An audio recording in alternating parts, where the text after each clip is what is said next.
Okay, thank you. So welcome everybody. We are so delighted to see everyone here joining our session on ENVISAGE Families Program, Early Intervention for Parents.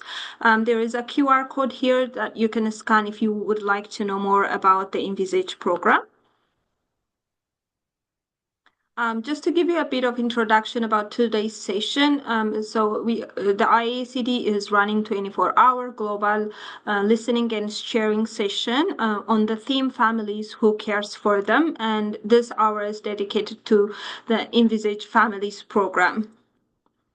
And we will love to have you on your cameras and would love to hear your opinion as well. But if you do not wish to be recorded or remain anonymous, please keep your videos off through the session, and you may refrain from commenting on the chat and rename yourself as participant. But otherwise, we would really love to have you on camera. Again, if you want to know more about ENVISAGE, please scan this. So I will just go ahead and start by introducing our panelists. We have Dr. Peter Rosenbaum. It is my distinct pleasure and honor to introduce Professor Peter Rosenbaum, a world-renowned developmental pediatrician and health services researcher at CanChild, McMaster University in Canada. Dr. Rosenbaum, along with his esteemed colleague, Dr. Mary Law, co-founded the CanChild Center for Childhood Disability Research 35 years ago. And this pioneering work has significantly advanced our understanding and support of childhood disability. As most of you know, Dr. Rosenbaum's impressive career includes over 90 peer-reviewed grants and more than 400 peer-reviewed journal articles and book chapters. His expertise has been sought after globally, and his dedication spans various interconnected aspects of childhood disability, including the functioning of children and youth, the well-being of their families, and the way we provide services. One of Dr. Rosenbaum's most impactful contribution is the creation of the F-Words in childhood disability in 2011, and this innovative framework, which brings to life the WHO ICF framework, has been an integral part of the ENVISAGE Families program. Today, we are honored to have Dr. Rosenbaum with us in his capacity as an international investigator within the ENVISAGE Families program to tell us about this new family-centered program and its impact in empowering families. It's an honor to have you here, Dr. Rosenbaum. Thank you so much for joining us. And our second panelist is Elizabeth Chambers. Elizabeth is a teacher and lifelong learner. In their home, Elizabeth and her husband care for her elderly mother, who is transitioning into the later stages of life with Alzheimer's, and their eldest son, who is 27 and has many special needs, leading to him requiring lifelong support, and their lovely youngest son, who is 6 years old and medically fragile and complex. They have a beautiful daughter who is 13 years old, who wears sibling resiliency like a shining badge of honor. Before taking on the mantle of medical mama after her youngest child's traumatic birth, Elizabeth was working at a national level in the leading of professionals learning in education. She was the first parent participant and has been thrilled to take on an active role in the further development and facilitation of subsequent iterations of the ENVISAGE program. Currently, she is an active parent partner and co-investigator in several medical research projects, an international speaker and facilitator, parent partner and consultant on the build of a new pediatric hospice, and coordinator of the patient and family engagement in research community of practice at McMaster University. She is here with us to share her personal journey with the ENVISAGE Families program and how it has impacted her family. Thank you so much for being here, Elizabeth. It's such an honor to introduce you, and as I have been saying it to you repeatedly, you're such an amazing woman. I will stop screen sharing now. Um, and again, once more, I just put out this link for you if you'd like to know more about ENVISAGE. I'll stop sharing and I'll let Peter share his slides and open the panel.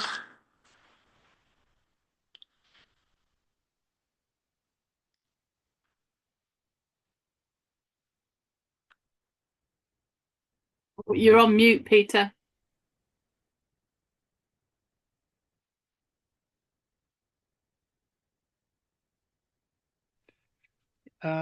Yeah, okay. We're going to start again. Um, Let me start by sharing my screen. Hopefully this time it'll work, and hopefully this time you can hear me. Um, and sorry, this is in the way. Slideshow.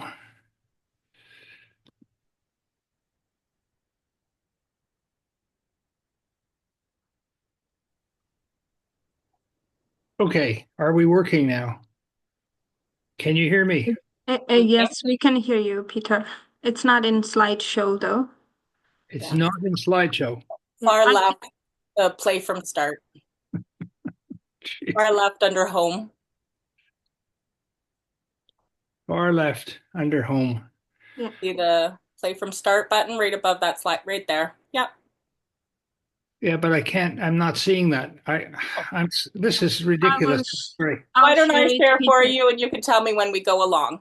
How's Okay. that go? Okay. Okay. Thank you. So no problem. I'm just going to get us back into gear. So you can introduce yourself or just get us ready to start while I get us it pulled up.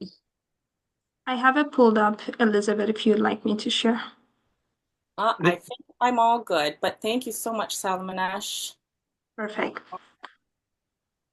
I've given a talk or two in my time, and I've never screwed up quite so badly. So I apologize to everybody. No Well, this is worries. what keeps life interesting and us humble. That's all. Okay, well, we're delighted to be able to tell you a little bit about Envisage. As you'll hear, it's been quite a fascinating journey. Next slide, please. Elizabeth, this is your forte, and you're on mute. Oh, we're doing really well today. So yes, because we're in Canada, we would like to do our land acknowledgement. So we acknowledge the traditional territories upon which we gather. McMaster University, which we're both affiliated with, is located on the traditional territories of the Mississauga and Haudenosaunee nations, and within the lands protected by the Dish with One Spoon Wampum Agreement. For many thousands of years, the first peoples sought to walk gently on this land, offering their assistance to the first European travelers and sharing their knowledge for survival in what was at times a harsh climate. We seek a new relationship with the original peoples of this land, one based in honor and deep respect. May we be guided by love and right action as we transform our personal and institutional relationships with our Indigenous friends and neighbors. Thank you. So the question you're obviously asking is, what is Envisage? Next slide, please. Envisage is an acronym that stands for Enabling Visions and Growing Expectations. Next, please. This is a project or a program that was co-developed by colleagues in Australia and Canada, and involved from the very beginning involved parents. So everything we're going to be talking about has the voices and the fingerprints of parents as well as service providers and researchers. And the idea was to introduce parents of young children with disabilities to current thinking about our field. Next, please. The program, as you'll hear a little bit more detail, has 5 weekly workshops. They're virtual workshops, and they're co-delivered rather, always by a parent and a researcher together. And they present concepts that we know to be helpful to families. And we have lots and lots and increasing amounts of good evidence of the impact of this program on parents and now on service providers as well. We created Envisage because our traditional focus in our field of childhood disability has been on children. And we classically and traditionally identify deficits and problems and what I call the catalog of doom. And then we start therapies to try to fix those things. Our assumptions are that parents are there. Obviously, they bring the children in, and that they will follow our good advice. And when they don't, then we are critical of parents because, after all, they're being non-compliant or resistant or whatever. And traditionally, we have paid much less attention to the needs of parents beyond their child's impairments. But, and this is where the program started, there's a lot of evidence in the literature, both epidemiological and clinical evidence, that parents of children raising children, or parents of children with disabilities and chronic health problems have more stress, more worry, less good physical health, less good mental well-being than parents of typical children. And we have reason to believe that at least some of this is preventable by the things we do, the things we don't do, and so on. So we created ENVISAGE, as I said, because our traditional, go ahead, to explore whether alternative emphases, particularly positive emphases, promoting child and family development and functioning, and you're going to hear these words more as we go along, whether these might be more supportive to families than our traditional approaches. And I should just say that our traditional approaches have never been done with malice or bad intention, but we have been naive about some of the things we've done. So we want to talk about three perspectives on the ways we think we can be helpful to parents. First of all, by thinking and talking differently about childhood disability. Secondly, next, please. By addressing parents' needs as well as the needs of their children. And thirdly, by showing how partnerships with parents will benefit everybody. Next, please. Very briefly, where have we come from? I've already alluded to this. Our traditional ideas about childhood disability are based on a biomedical approach to conditions like cerebral palsy and autism and Down syndrome. First of all, there's an impairment, usually in the brain, that needs a detailed assessment, history, physical examination, lots and lots of tests in order to reach a diagnosis so that, next please, we can start treatment. And our classical view of the need for a diagnosis to start treatment was well-intentioned, but again, I think naive. And we would argue, and do argue quite strongly, that that's not necessarily the way we need to do things. Next, please. We would also have traditionally thought about things being based on normal development. So all our assessments are looking at how children are doing with respect to milestones and scores on norm-based tests. And because children are typically not performing normally, they need to be fixed. And so we do lots of interventions and lots of well-intentioned therapies to promote normal functioning. But, next please, this is often associated with a lot of frustration from us and pessimism and frustration from parents because at the end of the day, the children still have cerebral palsy or autism or Down syndrome, and we haven't fixed them. Next, please. So our well-intentioned ideas were that there was a connection between diagnosis and treatment. And I say, alas, if only, because that would be terrific. And there are clearly conditions in medicine where that is the case, but it is not the case in our field. And our models of rehabilitation have been drawn from the world of adult acquired impairment. So we are not engaging in rehabilitation. We're not trying to help kids return to a level of functioning they had before because they never had it. And the focus of the child has been on the child as the unit of interest, and that's only part of the story. Next, please. So where are we today? We've been influenced, as Salamanesh said, by the World Health Organization's international classification of functioning framework for health, which has widened the scope of everybody's thinking, everybody who knows it, hopefully to think more broadly than just the biomedical part. And what we did with the F words for childhood disability was to have some fun with the WHO framework. Next, please. And this is the ICF framework, the World Health Organization framework, which reminds us that in addition to problems in the body structure or function, which lead us to have a problem in the first place, we need to think about how does that impact people's activity? How does it impact their participation or their ability to engage in life in ways that are meaningful for them? And what are the personal elements that make them a unique individual that we should take into account when we're offering advice? And environmental factors, of which there are thousands, are also fundamentally important. And what we did with and the next slide is we've just played with this to bring some F words into the story to think about, for example, fitness or functioning or friends or fun or family as ways to simply remind people that the ICF framework is kind of technical and body structure and function and so on, but thinking about fitness, functioning, friends, and so on allows us to recognize that there are ways to bring our ideas into the life of the child and family in ways that might be more impactful. And we also, next please, focus on function, on future rather, even though time is not an element of the ICF framework, because of course, when we're working with children and families, we're always working with a person and a family in progress, constantly changing. So future is the added word that we threw into this. Next, please.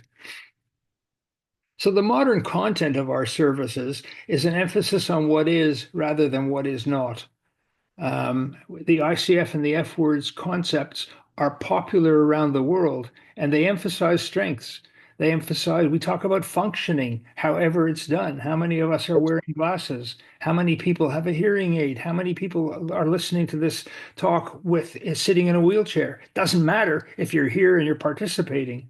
We wanted to talk about development because we work in the field of developmental disability and immediately forget the first word. And development is the only constant in life. Participation, which I think is the most important element of the ICF framework in the sense of its innovation, reminds us that life is about doing things. And if to the extent that one can be engaged in life and participate, then it doesn't matter whether you use wheelchair or hearing aids or glasses or whatever. And of course, we now actively around the world, I hope, are listening to the voices of parents, to their values, their preferences, what's important to them. And we're also recognizing that all the kids we work with grow up and become adults with cerebral palsy or spina bifida or autism. And this is, again, not something that we have traditionally paid attention to. Next, please. So ENVISAGE was created in an effort to bring these ideas to life and in a way to inform parents about these concepts, because we believed, and we have evidence to support it now, that the awareness of these ideas would enhance parents' sense of their parenting skills rather than their failure to fix their children. So the program was designed, as I said at the beginning, with parents. It's delivered with parents to bring these concepts to life, to promote parenting, which we don't talk about in our traditional interventions, hopefully to prevent some of the distress that we know parents experience. I said already that there are 5 weekly interactive sessions, and the next slide shows you these very briefly. The first workshop talks about what is health and well-being in early child and family development in the context of 21st century ideas like the ICF and the F words. The second session talks about child, sibling, and family development, that D word I mentioned a minute ago. The third session is about parenting and talks about the idea that parenting is a dance led by the children, and that in addition to the good things we can do in leading our children, we can also be led by our children with respect to what's interesting and important to them. The fourth session talks about looking after myself as a parent so I can look after my family. And the fifth session talks about communicating, collaborating, and connecting. And these ideas are going to be illuminated and brought to life in a minute by Elizabeth and her particular story. And this set of workshops we know has big impact. If we go to the next slide, and I'm almost done. We've learned some really very useful things about the impact of the Envisage Families program. And we've followed families from before to immediately after to 3 to 6 to 12 months. And even at 12 months, there is a substantial retention of the measurable impact. And the program was funded a couple of years ago in Australia by the Department of Social Services to the tune of almost $7 million. And I am not jealous at all. The money has to be spent in Australia, which is wonderful for them and disappointing for us because we're looking for that money here. And we are actively in active discussion with our Ontario ministry for a Ministry of Children, Community and Social Services to get their support to try to do this program for families in our province of 14.5 million people. So the final slide, it just shows you very briefly that we've had major measured changes in parents' sense of empowerment, feeling much more competent, feeling that they are better in control of their lives with these ideas that we've presented. And we have interview data from the parents as well. And these are equally, and in fact, in many ways, more interesting because they give the flavor beyond the numbers. So I'm going to turn it over, I think, to Elizabeth. I'm going to thank you for listening. And the next slide allows me to introduce again Elizabeth Chambers, who has become a very special friend. As you've heard already, she's an extraordinary parent. She's a teacher, she's a daughter, she's an advocate, and she's a heck of a lot of fun. And for those of you who have heard the phrase, you have textbooks, we have storybooks, you're looking at the person who said that and who led me to write an editorial and led us to do a podcast about it, which you can find online. And if you just Google, you have textbooks, we have storybooks, you'll find this. I'll hand it over to Elizabeth. I've just put the link on the chat box.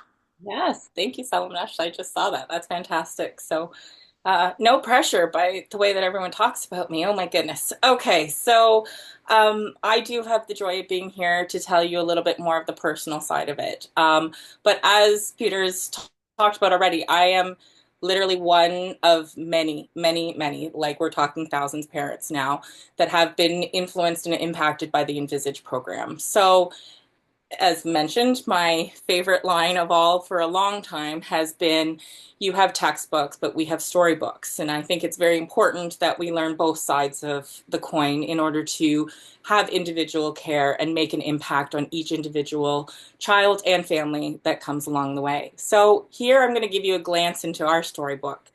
Before my youngest was born, it's not that I was new to the world of special needs or anything like that. I was an educator.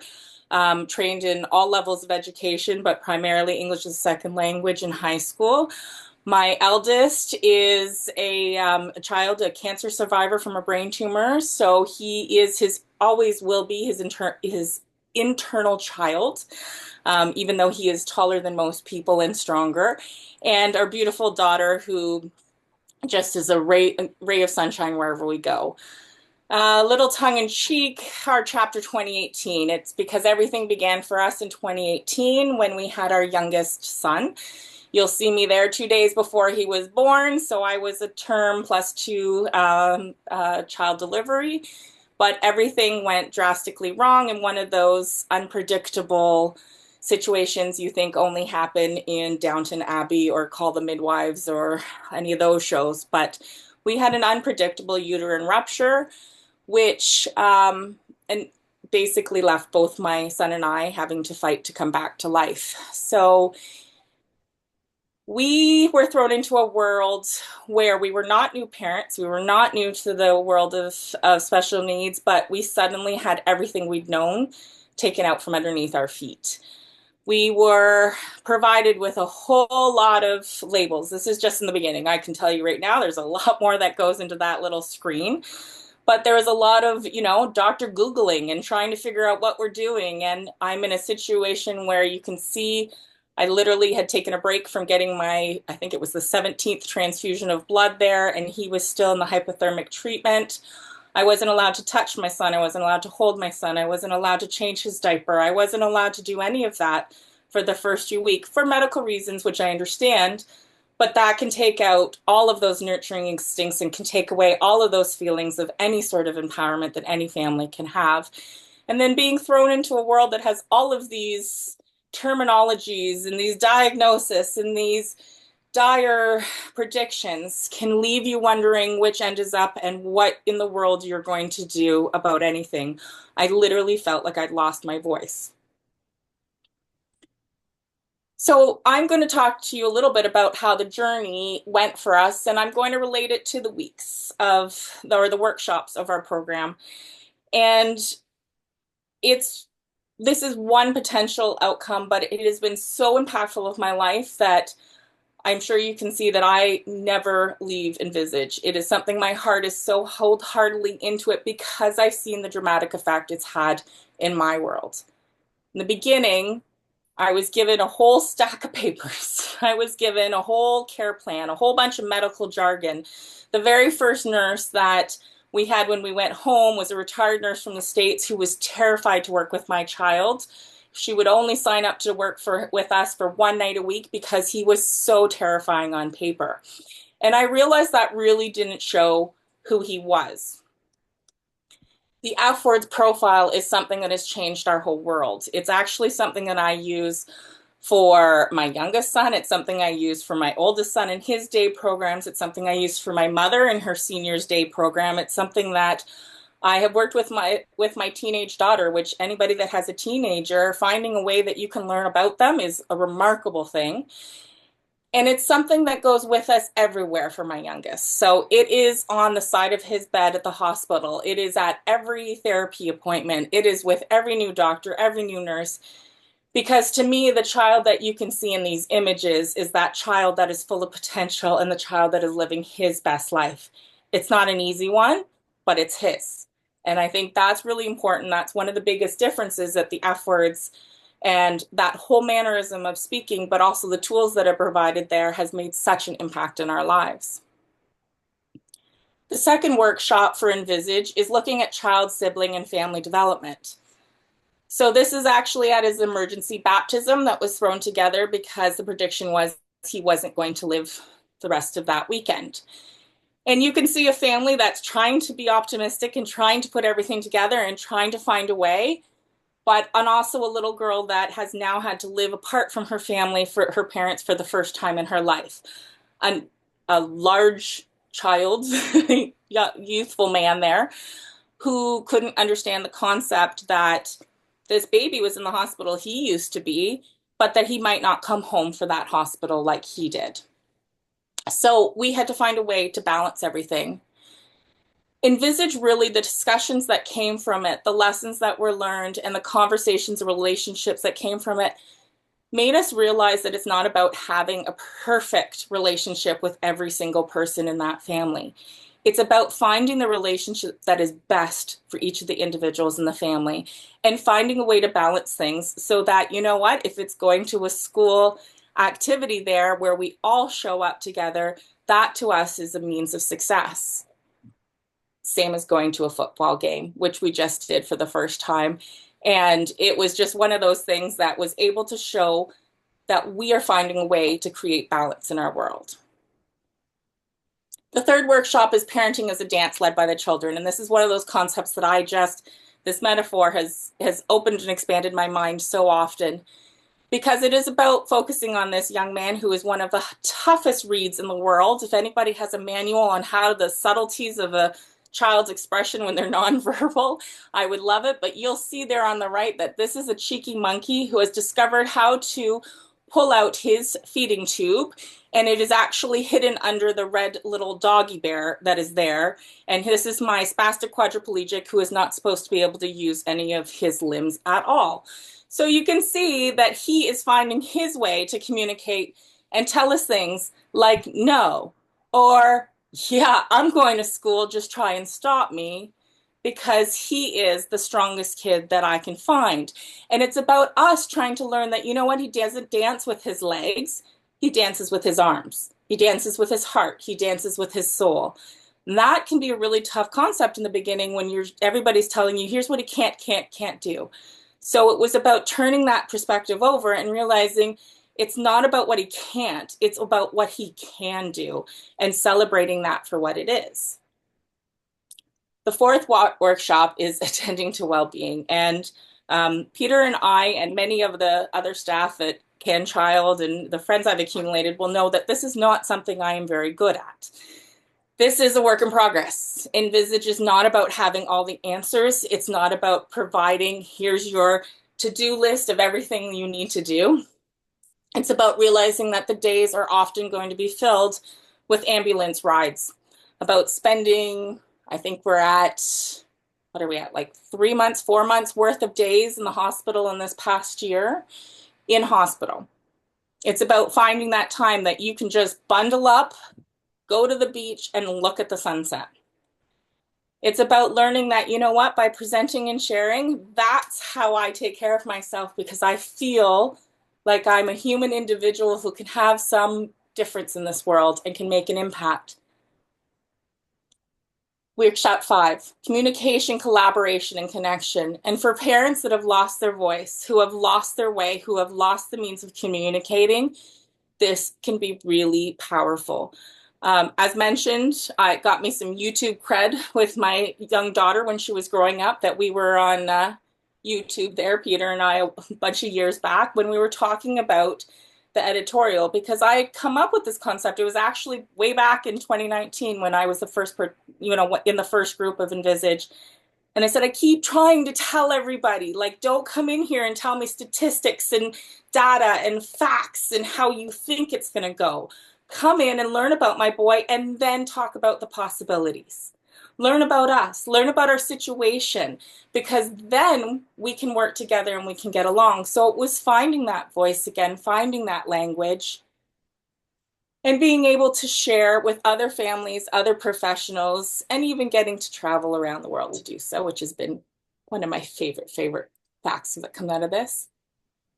But the last thing that I kind of wanted to include here is that ENVISAGE hasn't just impacted me as a parent, but it's also made an incredible impact on the next generations. My daughter here was 6.5 when my youngest was born. And this is her after waiting 3 hours so that she could hold her brother for the first time. Because a nurse told her, unless you can sit for 3 hours, you are not going to be able to hold a young child like your brother.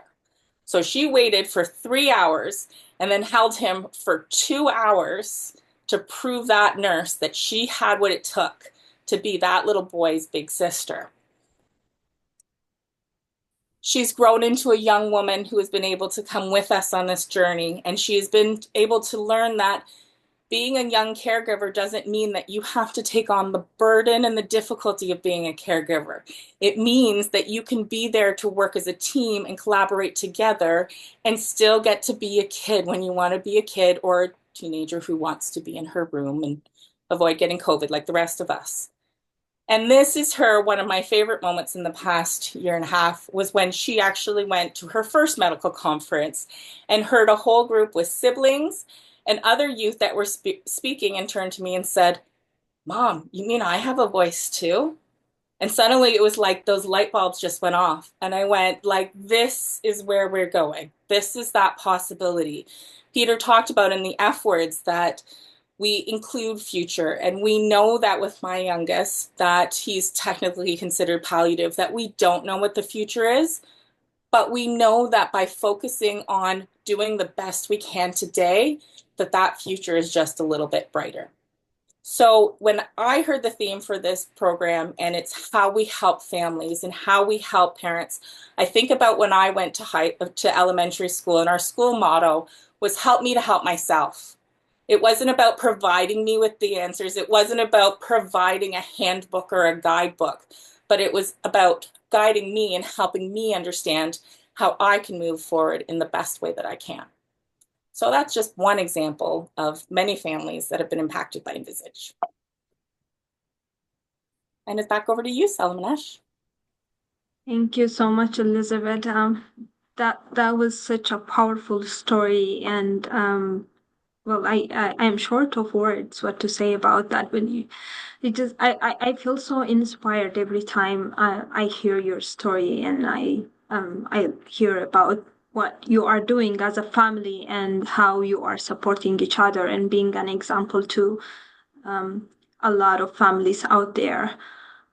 So we would like to engage our audiences and open it up for discussion and questions. Please come forward with your questions. Feel free to unmute and talk or use the chat.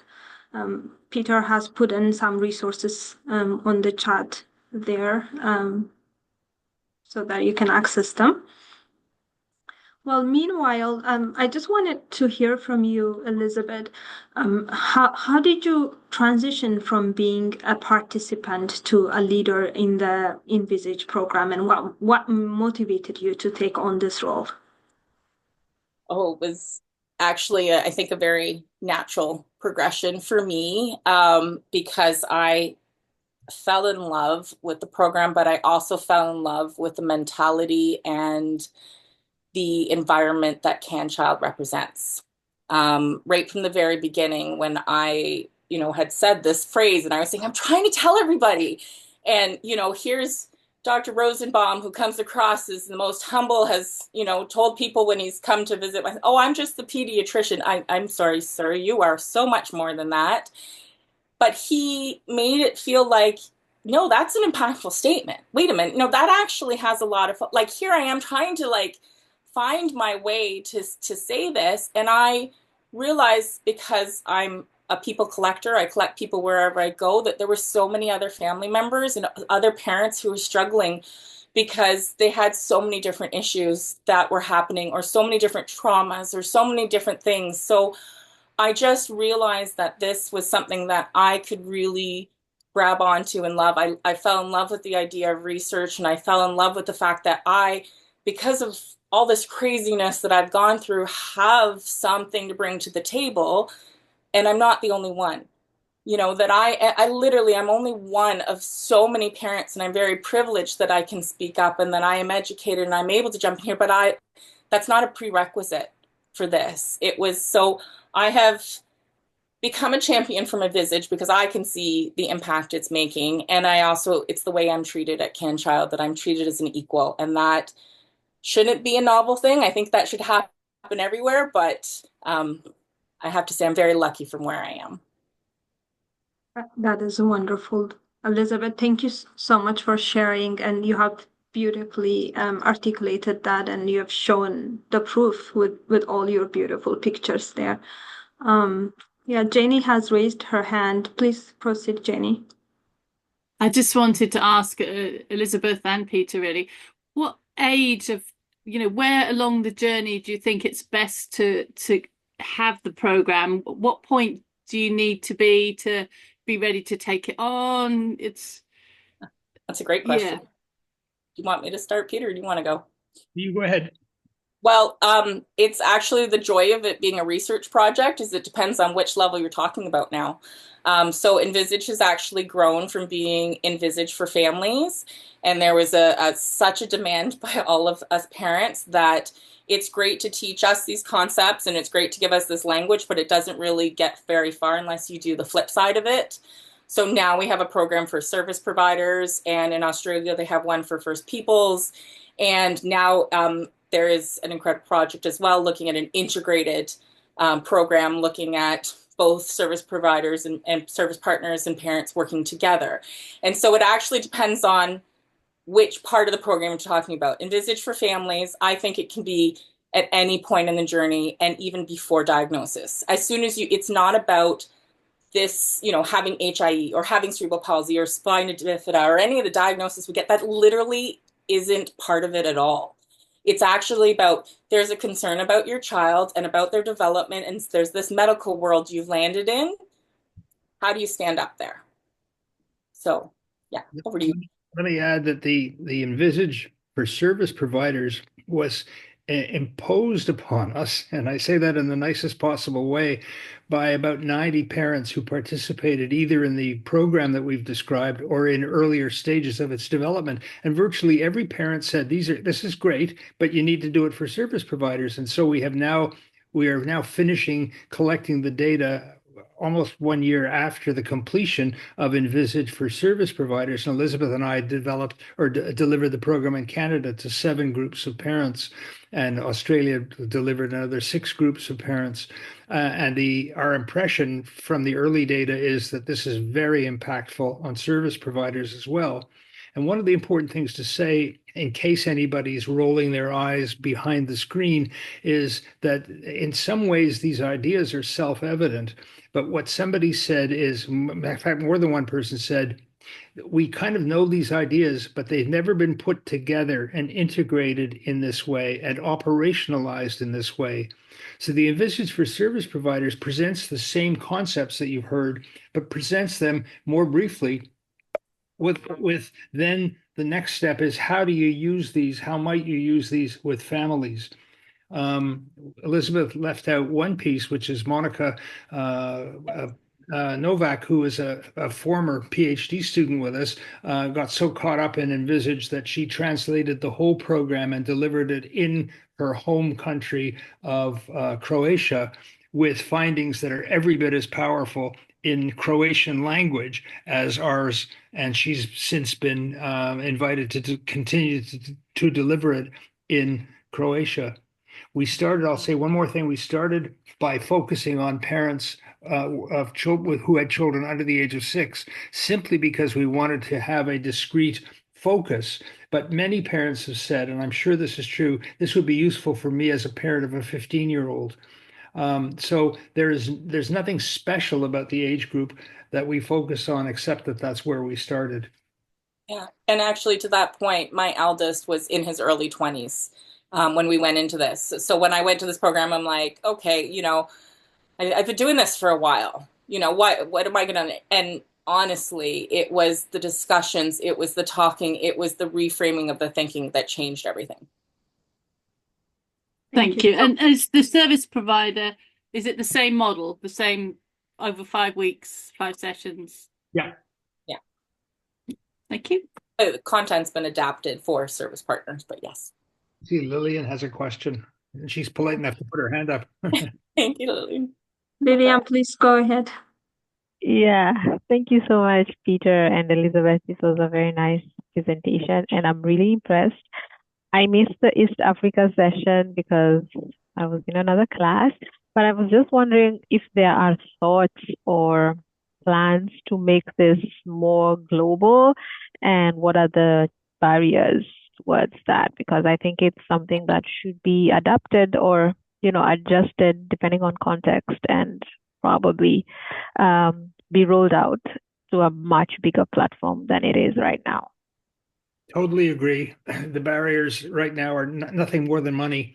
Not to make us rich, but to be able to do much more training of potential facilitators who can deliver the program, who could, for example, in working with you, we would want to look at the content of the program and you tell us which elements here are directly applicable, what elements in East Africa might need to be added so that the program is culturally relevant, as was done in Slovenia, in Croatia rather, and we need to pay people to run the program with us. Like Deb Hughes, who's on the screen right now, is absolutely the backbone of the whole program.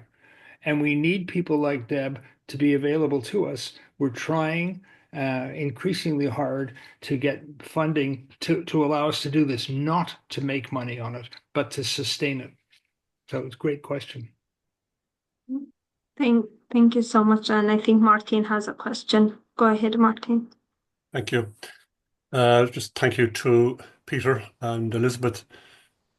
Peter, I've been in touch with you by email. So lovely to hook up.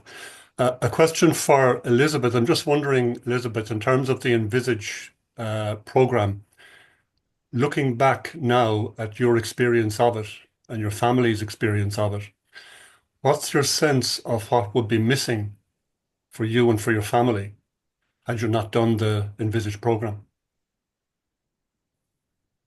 Oh, in 30 seconds or less, right? Come up with that. And it's tough because I honestly I feel like I live, breathe, and eat Envisage now because it has become such a part of my world.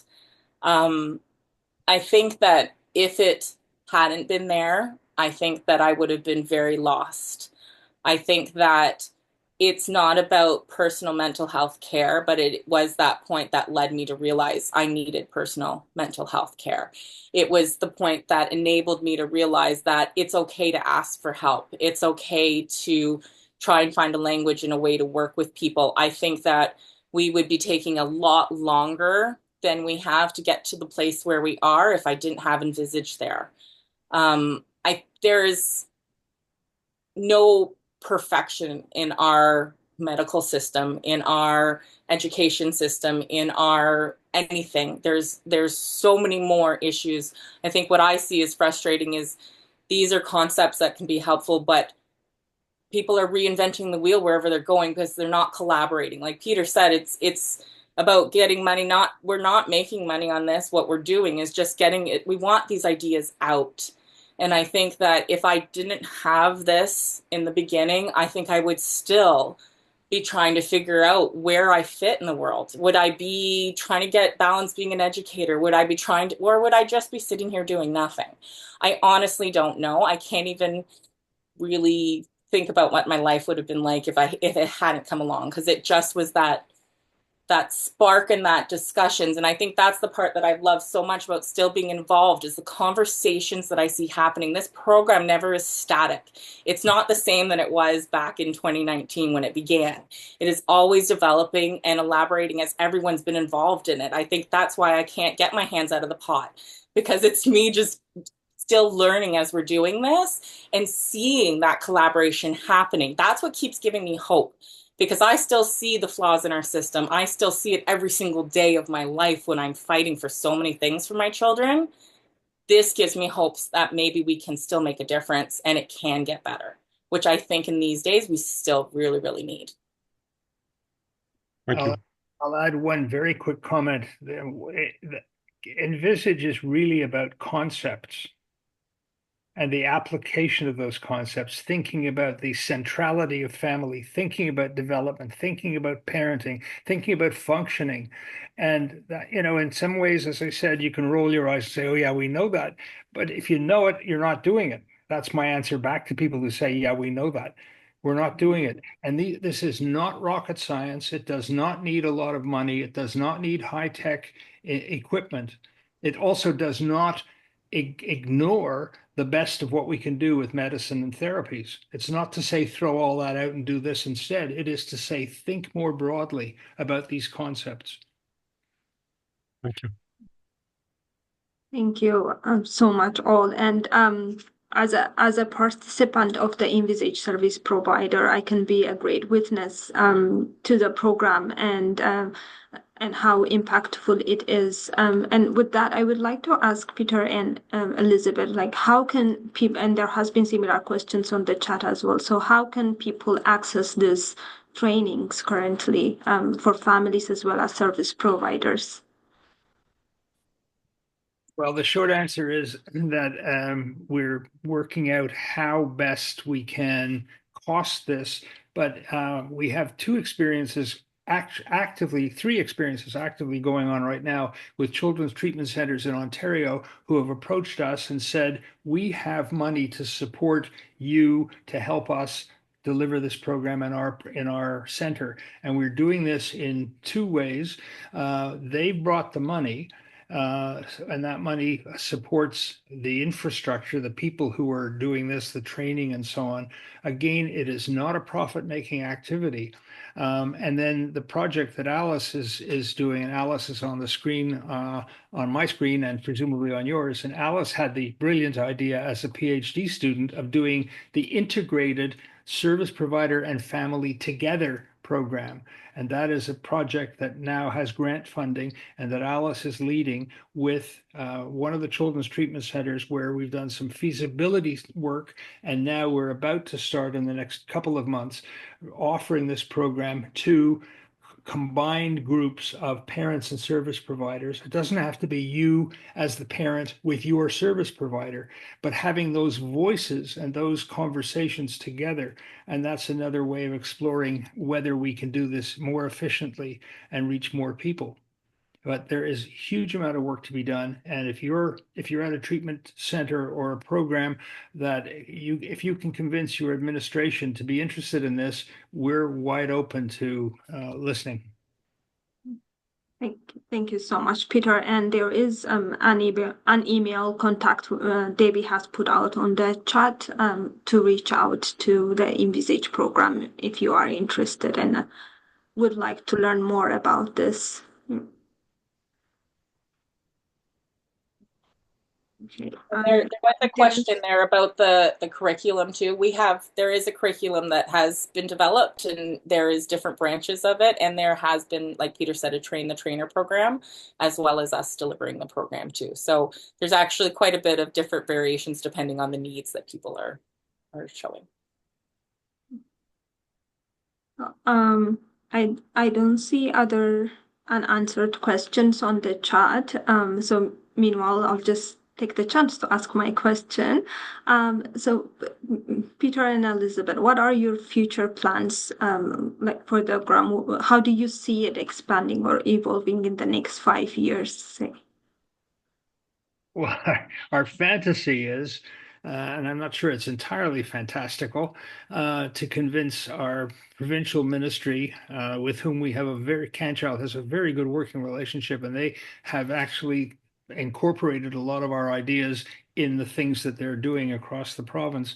We'd like to get funding from them to run this program in several children's treatment centers. We will continue to study everything we do. Because there's always more to learn about both how we do it, how it is received, what impact it has. We want to look at the impact on children, and we've not done that. Nobody's asked that question. The program is directed to parents, and that's deliberate. But we suspect that over time, and we have some suggestions of this, that it's going to impact the way parents work with their children. It's probably going to impact their children. But this is an indirect way of influencing the children, but one that is probably more sensible than simply doing therapy with the children and having the parents do it at home. Right. Elizabeth, in terms of like families and other families benefiting from this and getting what you have gotten from this program, what do you envision like in the future? What's your fantasy? Well, I can dream big. So just be warned of that because, I have the child that wasn't supposed to do anything and he's doing tons of stuff. So I actually would love to see versions of this available to parents at any stage of the journey. I'd love to see it so that it could be available for service partners at any stage of their journey. I'd love to be seeing this in the schools when they're training to become service partners, and I'd love to see it so that it can be discussions that's happening as they've had experience. I'd love to see a version of this for our children, for our youth, to be able to have these discussions as well, because I know when I worked at a camp for children with cancer way back when, they knew more about the medical jargon and medical world than some of the adults I know. So I think that sometimes we underestimate what the youth can do too. And I find that there's a lot of work that's being talked about and a lot of things going on there. So honestly, I think it's programs like these that can make all the difference, because this can bring people together. There's power in numbers and voices. And this is where we're looking at, there's a lot of work going on right now with newcomers to Canada and that immigration process, as well as our Indigenous historical as well as current situation, what's going on, and building those relationships. I'd love to see a program that is adaptable where we can have those discussions going with everyone instead of just in one little silo here and there. So like I said, I can dream big. So I'd love to see something like this available without us all saying, oh, but where? where do we go? How do we get it? Because, there's interest, people want it. So maybe I just need to find a billionaire, and if anybody has his number, send him to Canchild. That'd be great. Thank you so much, Elizabeth. And it's great to dream big, because that's how most of the things in the world are changed, with the people who dream big. There is one question from Stephanie Lam, and it will be a good concluding remark for us as well. So she's asking, what there also work being done to offer this to the education system? And I would just add into that to the policymakers as well. Yes, and hopefully, with Yes. respect to the education system, we've been having conversations with people, early conversations, because I think the question is a really important one, and this goes back to the F word of environment, or the family. Family is the central environment for kids, but kids also live in the community and they go to school, and it's important that other people in the lives of kids understand these concepts. So they're thinking not just about having some handwriting therapy, but they're thinking about ways of adapting the functional challenges that kids have, and that requires us to share these ideas with them. Again, not to beat them up, not to suggest that they're dumb. We don't go to their conferences; they don't come to our conferences, and if we don't talk with them, they're not going to know what we're talking about. We don't know what their issues are. So there are efforts being made in that, and same thing with policymakers. We've had very good working relationship with the Ministry of Children, Community and Social Services in Ontario. They're very responsive to thinking about our ideas, and this is a long-standing relationship. And one of the things I say to people is you need to drink a lot of coffee with people. Sit down and chat with them. Just say you might be interested in this. Not why the heck aren't you doing it, but here's some new ideas. And by the way, here's how these ideas might be useful to the challenges you face, so that we're bringing not just, I'm a smart guy and you should do what I'm telling you, but here are how these ideas might be relevant to what you're facing. And so we all have opportunities as knowledge brokers, as people, as champions of our field, to be having these kinds of conversations with people who are hardworking, well-intentioned and intelligent, but they're not on this conference today because they're busy doing other things, and we're not in their conferences. So it's parallel lines, and we need to make the parallel lines meet. That is well said, and thank you so much. Those are very insightful. And being mindful of the time, we only have few seconds to close. I see Linda is putting up a challenge there to you, Peter, and that she would love to see a national disability program accessible to everyone across Canada and then even internationally. And I think we can agree that that is what we all love to see, and that is what we all love to work towards. So Next week's yes, pediatric grand rounds at McMaster is on exactly this topic. And Fingers, toes, and eyes crossed. okay. Thank you so much, everyone, for coming to this session. And thank you so much, Peter and Elizabeth. I have no words to express my gratitude for you being here and delivering this program, as well as teaching all of us about it. Thank you so much for all the work that you do. This was a great session. I really enjoyed it. It was fun to have everyone here. So we will close it here. And I think there are a couple of sessions with the International Alliance that you could go to. Peter and Elizabeth, if you could just stay 5 minutes. Thank you all for being here. It's been thank you wonderful. very much for the chance to share these ideas.